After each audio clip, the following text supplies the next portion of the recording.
What the bloody hell happened? Meghan and Harry were hit by an embarrassing new blow. It has been another week of bad news for the Duke and Duchess of Hypocrisy as their Hollywood fortunes continue to seriously falter. Oh, well, I guess it's time to put away that glamorous silk gown. It's time to lock up all the Harry Winston diamonds. And also, that new pair of Aquazzura heels is not necessary. In some kind of reverse Cinderella story last week, the news came out that a certain prince and princess are not going to be going to a particular ball. Of course, I'm talking about Harry and Meghan. They're not going to be attending the Emmys. The nominations for TV's Night of Nights came out and revealed that the two of them had missed out on a nod for their Netflix docuseries. HBO's 100-Foot Wave, National Geographic's Secrets of the Elephants, and the amazing 1619 Project were all among those recognized by the awards. But Meghan and Harry's creatively titled Harry and Meghan docuseries simply did not get recognized. And this bad news is just the latest in a whole lot of bad news that has been coming their way. They've been facing a lot of criticism and snubs lately. And so here we are, only 3.5 years after they ran away to the US, and their Hollywood careers are appearing to have come to an end. But even so, the fact that Meghan and Harry's show didn't get a nomination for the Emmys shouldn't detract from the eye-popping, record-setting popularity of the show, right? I mean, after all, right after the release of the first volume in early December of last year, Netflix started announcing that it was the most-watched documentary debut in its first week ever, that it racked up 81.55 million hours watched. Oh well, now it's time for me to share another piece of bad news with you. As it turns out, Meghan and Harry's almost 6-hour-long series is reportedly not, in fact, the most-watched documentary on the platform. Instead, it comes in second place. Well, it looks like they are spares yet again. Oh, fate, how cruel you are sometimes. This week, Tom Sykes, who works for the Daily Beast, reported that The Tinder Swindler is in fact understood to hold the #1 spot as Netflix's biggest nonfiction offering. Now, back in April of this year, Netflix revealed that Swindler racked up an astounding 166 million hours watched in its first 28 days. Well, folks, I suggest you get comfortable about right now because recapping even just the past couple of months of Meghan and Harry related hits is quite the endurance sport. Things started to really go south for Meghan and Harry when back in May, the phrase near catastrophic car chase entered their lexicon.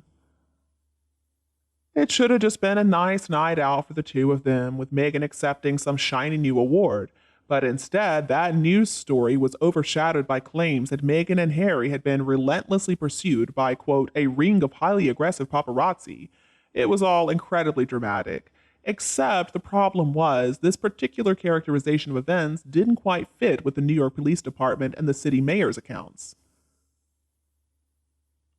And then in June, we heard the news that Meghan and Harry were parting ways with Spotify.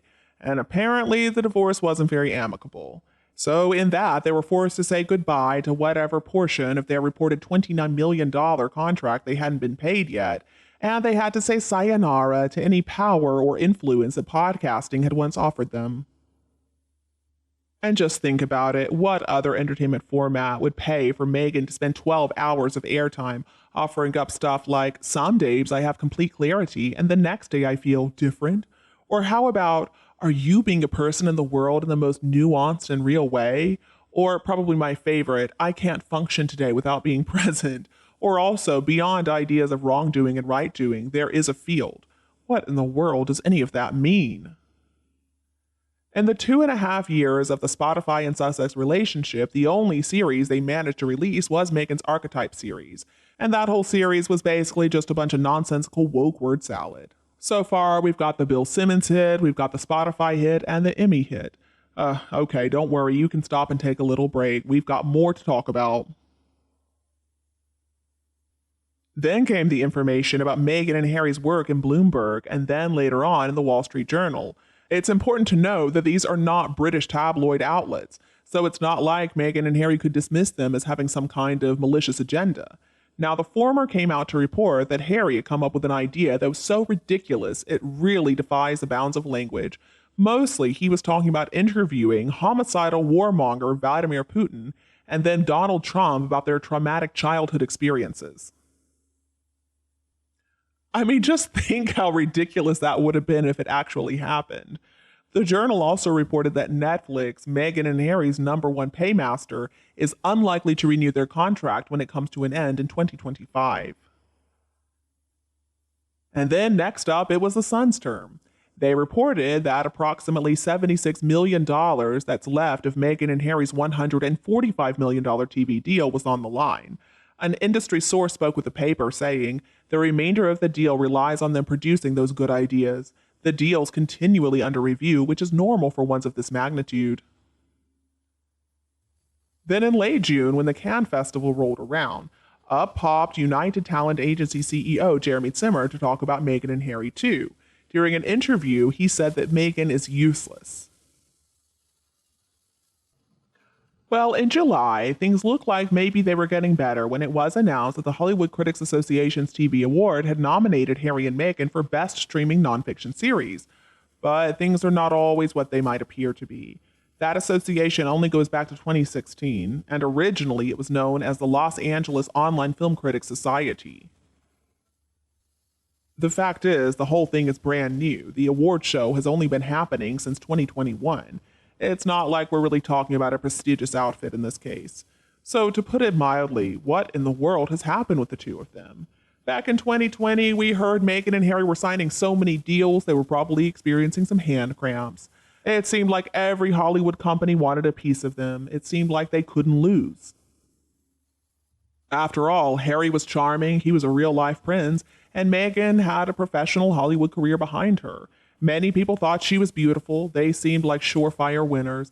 Together, they made up a fairy tale. And then they had that connection to the royal family. Their story was fascinating, and they had just pulled off the most amazing getaway since somebody decided to escape Alcatraz. I mean, if that wasn't made for TV gold, then I don't know what is. But a couple of years later, the end result was a TV show that felt like being forced to sit through a recently divorced friend's drinks, having to listen to all these hurt feelings and perceived slights that are probably not even real. Let's remember Meghan recreating that curtsy for her late majesty. I mean, that was so cringy to watch. And how could we forget the fact that the producers had edited Queen Elizabeth's famous 1947 speech from South Africa? Well, that didn't help them at all. Friends and family of Meghan seemed to be lining up to offer emotional defenses of a woman they decided was some type of cross between Mother Teresa and a Disney princess. But only one friend of Harry's could be pulled in to testify for the cameras on his behalf. The only thing they really had to offer was their story, which they gave away for free to Oprah back in 2021, and then they just regurgitated it, but in slower motion for Netflix. And then came the story in January of this year, when Harry's book Spare landed with all the subtlety of a percussion grenade. But their story has already been told at this point. That content has been strip mined, it's been sucked dry, and now they only have their talent and skills to fall back on. What has become obvious since then is that there is a big chasm between their global celebrity and their creative goods. They may be famous, that's true, but that does not really mean that they're going to be successful. Seriously though, who wants to dress up and go to the Emmys anyway? Why would you want to do that when you can stay home and catch up on the 100-foot wave?